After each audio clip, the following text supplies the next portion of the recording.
سربلند خانواد باشد میگن که قدری استاد از پدر بیش است و از پدر استاد در پیش است. یک سروده که پدر و پیسر یعنی امین جان و امید جان غفورزاد میخوانم به خاطر شما، به خاطر شبچه. توی مبارک شود. مران میمونو همه کسا برعکس.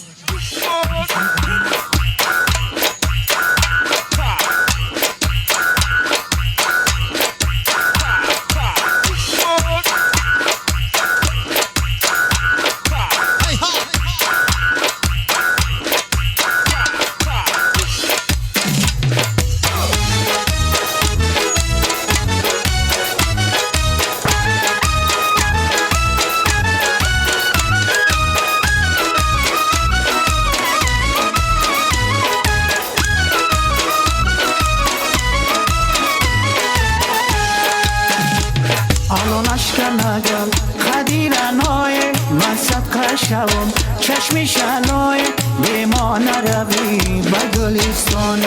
بما نروی به گلستانه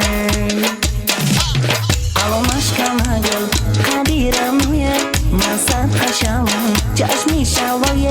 بما نروی به گلستانه بما نروی به گلستانه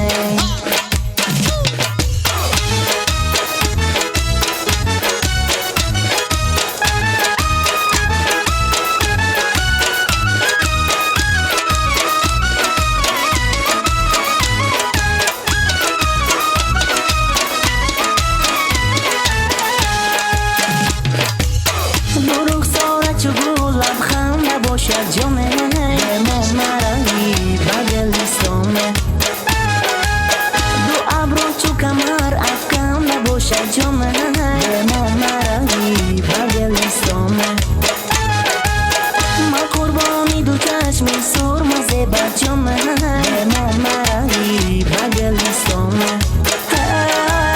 دلم بر قدی سر و دلم نباشد جمعه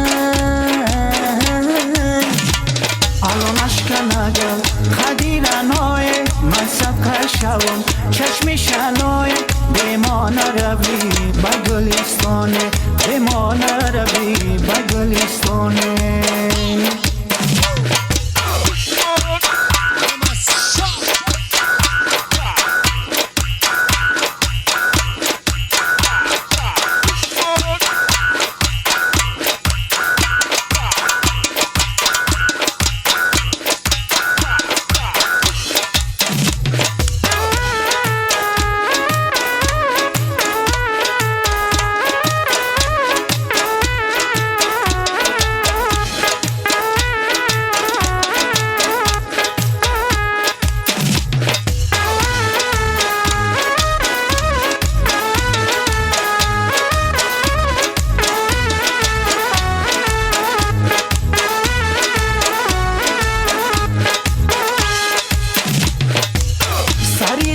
چشم رفتم ناله کردم جانه بما نروی به گلستانه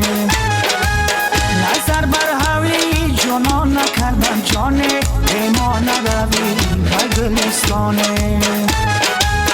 نظر کردم ندیدم یار خود را جانه بما نروی به گلستانه گریبان از برایت چاکو کردم جانه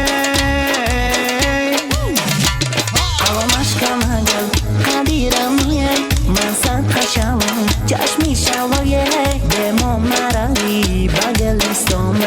بما مرایی به گلستانه بما مرایی به گلستانه بما مرایی